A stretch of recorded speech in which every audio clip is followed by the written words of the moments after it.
Hello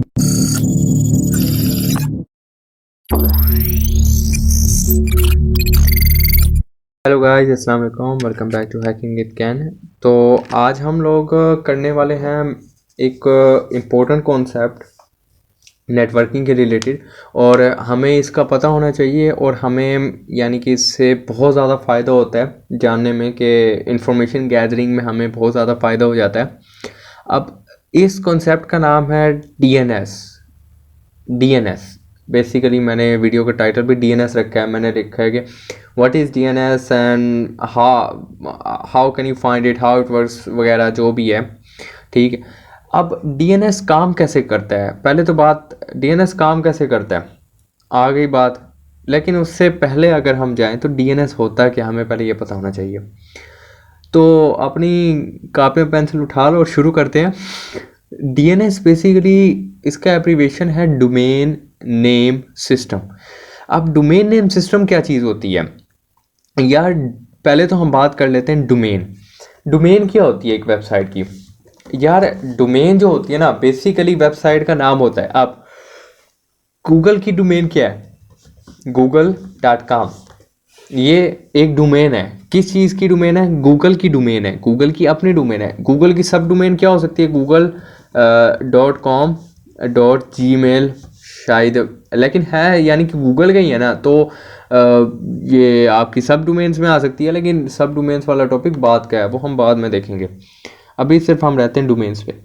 तो domain name system. अब हम थोड़ा सा और पास्ट में जाते हैं, हिस्ट्री में जाते हैं आज। तो जब वेबसाइट्स यानी कि पहले होस्ट होती थी, तो वेबसाइट्स को एक्सेस किया जाता था उनकी आईपीज से।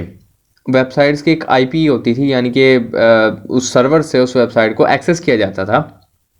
ठीक है, जिस सर्वर पे वो होस्टेड है उसकी आईपी से। ठीक है, सो हम ये भी कह सकते हैं कि वेबसाइट की कोई ना कोई आईपी होती थी। ये कहना कोई गलत नहीं होगा, और वेबसाइट की आईपी होती है। ठीक है, हम वेबसाइट की आईपी से ही भाईजान उसकी पोर्टे फाइंड करते हैं, और क्या नाम है, पोर्टे कह रहा हूँ, वेबसाइट की आईपी से ही उसकी वल्नरेबिलिटीज़ निकालते हैं, वरना हम कैसे उसकी वल्नरेबिलिटीज़ निकालें। ठीक है, यूआरएल वगैरह एंड मैप की स्कैनिंग हम उससे करते हैं, तो ब्ला ब्ला जो भी है वेबसाइट पे। अभी वेबसाइट की जो स्कैनिंग होती है उसके लिए भी हमें आईपी वगैरह होती है। आईपी से कर लें या उससे कर लें, कोई मसला नहीं, लेकिन वेबसाइट की एक आईपी होती है, एक वो मैं बात कर रहा हूँ। अब डीएनएस का क्या काम आया, डीएनएस की क्यों ज़रूरत पेश आई यार? देखो, अब मैं क्रोम खोलता हूँ और फ़र्ज़ कर दिया मुझे google.com पे जाना है, लेकिन google.com नहीं मैं लिखूँगा। मैं क्या लिख रहा हूँ, पुराने वक्तों की बात है, मैं कोई पब्लिक आईपी लिख रहा हूँ। अभी मैं अपने राउटर को एक्सेस कर लेता हूँ, तो 168.100.1 मैं अपने राउटर को ही एक्सेस कर रहा हूँ। अब यानी कि मैंने क्या किया, मैंने एक आईपी से अपने राउटर को एक्सेस कर लिया। अब इसका अगर कोई डोमेन नेम सिस्टम होता तो मैं डोमेन दे के फाइंड करता। अब इसकी यहाँ पे हमें एक बात आ जाती कि डोमेन नेम सिस्टम यानी कि क्यों आया भाईजान। जब पहले वक्तों में आईपी दे के हम काम करते थे तो वो हमारे लिए बहुत मुश्किल होता था। हम हर वेबसाइट की आईपी नहीं याद रख सकते यार। ये देखो, ये आईपी ये तो आसान है, चलो हर किसी को पता है, लेकिन आप पब्लिकली आईपी देख लो। फर्स्ट करती है अभी यहाँ पे एक इसको पिंग कर लेता हूँ। सर्टिफाइड हैकर एक वेबसाइट है .com। ये हमने पहले अपनी वीडियोस में भी इसको फाइंड किया हुआ है। अब देखें इसकी क्या आईपी है, पब्लिक आईपी 162.241.216.11। अच्छा, इसकी मुझे याद होगी, फ़र्ज़ किया मुझे इसकी याद होगी। अब मैं दूसरी वेबसाइट की जाता हूँ, मैं कहता हूँ यार मुझे ना उस वेबसाइट की भी दिखाओ, क्या नाम है, पिंग google.com। गूगल की क्या आईपी है? गूगल की ये आईपी है। तो यार मैं तो अगर ये इनकी ये डिजिट्स याद करने बैठ गया, फिर तो मैं गया, फिर तो मुझे और कोई दुनिया में काम ही नहीं है। ठीक है, तो डोमेन नेम सिस्टम बनाया गया कि जो आपकी आईपी आ रही होती है उसको डोमेन कर दे। IP into domain, domain into IP. अब ये क्या काम है, जब आपकी रिक्वेस्ट जाती है, ठीक है, तो वो जाती है डीएनएस के पास।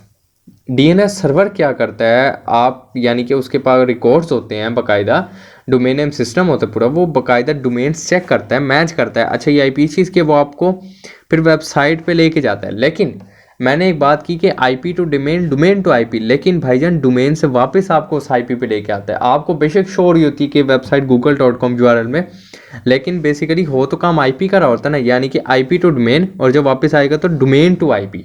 यानी कि डोमेन जब लेके आएगा तो वो उसे आईपी में कन्वर्ट कर देगा, लेकिन आपको यूआरएल में दिख रहा होता है कि यार हाँ मेरे पास डोमेन ही एक्सेस हो रही है। हम बेसिकली इस चीज़ को डोमेन कहते हैं। यहाँ पे हमने खोल भी है google.com, ठीक है, google.com। अब इस डोमेन्स को यानी कि डोमेन नेम सिस्टम उसका डीएनएस फाइंड करने की यानी कि हमें इंफॉर्मेशन गैदरिंग में बहुत यानी कि आप कह लें ज़रूरत होती है। यानी कि अगर आप इंफॉर्मेशन गैदरिंग के भी बहुत तरीके होते हैं कि आप किस लिए कर रहे हैं। अगर तो वेबसाइट के लिए इंफॉर्मेशन गैदरिंग कर रहे हैं फिर उसका डीएनएस आपको लाजमी पता होना चाहिए। तो आप उसका डीएनएस निकालते हैं, आप उसको पिंग वगैरह करते हैं, पब्लिक आईपी निकालते हैं, ब्ला ब्ला। अब यहाँ पे टर्मिनल में खोलता हूँ।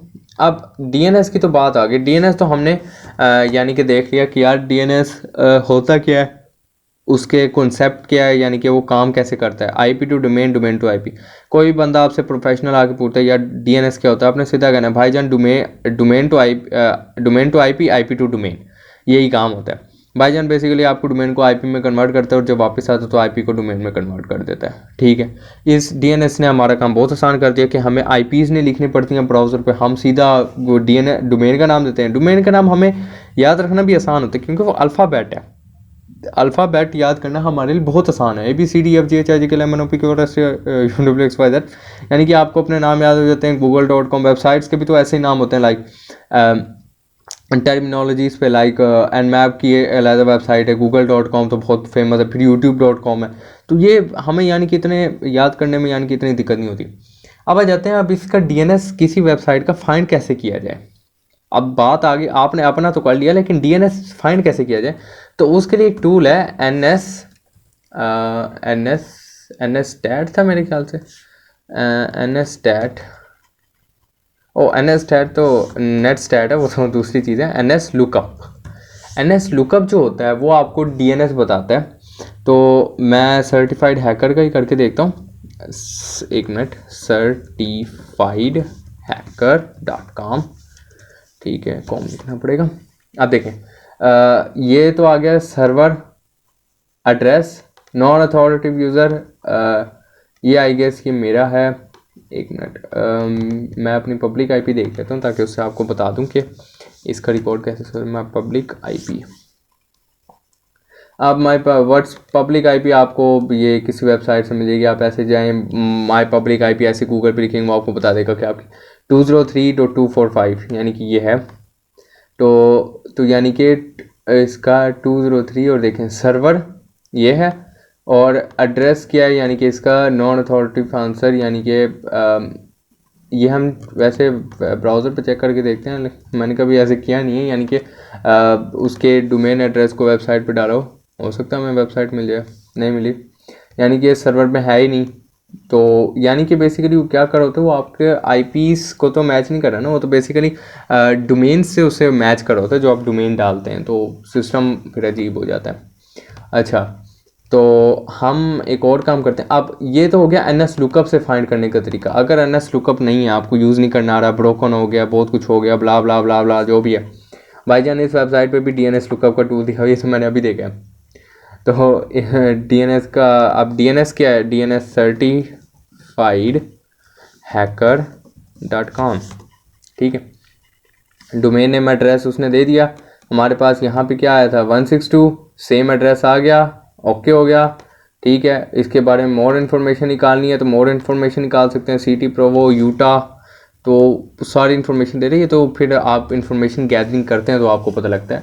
लेकिन ये मैं कह रहा हूँ कि डीएनएस निकालना किसी वेबसाइट का कोई मुश्किल काम नहीं है, कोई यानी कि रॉकेट साइंस नहीं है, आराम से निकाल सकते हैं। NS लुकअप आपको टूल बता दिया, NS लुकअप तो बहुत, मैं कहता हूँ बेहतरीन टूल है, ठीक है, आपको बता देता है इन्फॉर्मेशन। बाकी क्या नाम है इसको, आई गेस पब्लिक आईपी बता रहा है, उसकी पब्लिक आईपी बता रहा है। रुके हम इसके ना पब्लिक आईपी मैच कर लेते हैं, certifiedhacker.com। तो जोम, हाँ वही पब्लिक आईपी में आपको उसका डीएनएस भी बता रहा है, डीएनएस लुकअप, यानी कि बेसिकली वही इसका आईपी बता रहा है, ठीक है। आपको रिवर्स यहाँ पे होगा एक रिवर्स डीएनएस लुकअप, तो ये सिक्योरिटी के लिए एक लगाया जाता है। तो आप इसमें भी यानी कि मैच करके उसे देख सकते हैं। मेरे ख्याल से यहाँ पे शायद हम आईपी डालते हैं hacker.com, शायद हाँ यहाँ पे आईपी डालते हैं हम, तो आईपी मेरे ख्याल से मैंने कॉपी की हुई है, इसको पेस्ट करके देखते हैं हम। हाँ देखें, ब्लू होस्ट वगैरह वगैरह, ठीक है, वो यही चीज़ आ गई। डीएनएस लुकअप हो गया। अब बाकी IP address lookup, IP address host name lookup, IP whois lookup, तो ये भी बड़ी काम की वेबसाइट है। तो ऐसे वेबसाइट्स को कोशिश किया करें कि अपने बुक मार्क में सेव कर लिया करें, क्योंकि इन्फॉर्मेशन गैदरिंग में बहुत काम आती है। अब यहाँ पे पोर्ट स्कैनर है, प्रॉक्सी चेक है, तो यानी कि बहुत काम है कि आपकी कोई प्रॉक्सी है, रिवर्स डीएनएस का वो बता रहा है कैसे काम करता है, तो यूज़र आईपी भेजता है, डीएनएस सर्वर, तो वो सारा आपको एक्सप्लेन भी कर रहे हैं वेबसाइट पे ना। हाँ, तो ये मकसद है कि डीएनएस का हमें पता होना चाहिए। और अगली वीडियो में यार इंशाल्लाह मैं, बस सीटीएफ नहीं हो पा रहा, मैं सीटीएफ का कोई अरेंज कर रहा हूँ कि यार कौन सा खेलें, मेरे एक जहन में आ तो गया है। और वो सीटीएफ एजेंट सूडो नहीं है, क्योंकि एजेंट सूडो मैंने देखे कि हम अभी नहीं खेल सकते, क्योंकि हमें अभी बहुत सारे कॉन्सेप्ट्स का नहीं पता। अभी हम हाइड्रा पे ज़रा काम करेंगे तो सही हो जाएगा। हाइड्रा के लिए असल में बात पता है क्या, हाइड्रा की मैं नॉर्मल टेस्टिंग नहीं कर सकता कहीं पे, लेकिन मैं कोशिश कर रहा हूँ कि अपना कोई नेटवर्क में एसएसएस सर्वर कॉन्फ़िगर करके ना आपको उस पर ब्रूट फोर्सिंग करना सिखाऊं कि हाइड्रा से ब्रूट फोर्सिंग कैसे होती है। जॉन द रिपर का हमने देख लिया वो पासवर्ड क्रैकिंग का, लेकिन अब हाइड्रा का हमने देखना है, हाइड्रा से करेंगे। बाकी मेरे एक जहन में एक सीटीएफ है तो सही, बेसिक पेन टेस्टिंग, लेकिन वो भी यानी कि मैं देखूंगा कि अगर हमारे लिए सही हुआ, यानी कि आप लोगों के लिए, तो ही कराऊंगा, क्योंकि मैं ये नहीं चाहता कि आप लोगों को वो कॉन्सेप्ट दे के सीटीएफ कराऊं जिनका यानी कि मैंने पढ़ाया भी ना हो। तो अभी तो आपको बहुत सारे कुछ नए कॉन्सेप्ट भी देने हैं, तो अभी तो मैं यही वैसे सोच रहा हूँ कि नेटवर्किंग ख़त्म करने के बाद फिर सीटीएफ स्टार्ट करेंगे। और आज मेरे ख्याल से डे 4 या 3 है, तो इसके बाद हम मज़ीद राउटर की सेटिंग्स अभी डिस्कस करनी है। हमने बहुत सारे कॉन्सेप्ट्स अभी देखने हैं नेटवर्किंग के, तो हम इनको भी लाजमी देखेंगे। हम इसकी एंड तक जाएंगे नेटवर्किंग की। ओके गाइस, अल्लाह हाफिज़।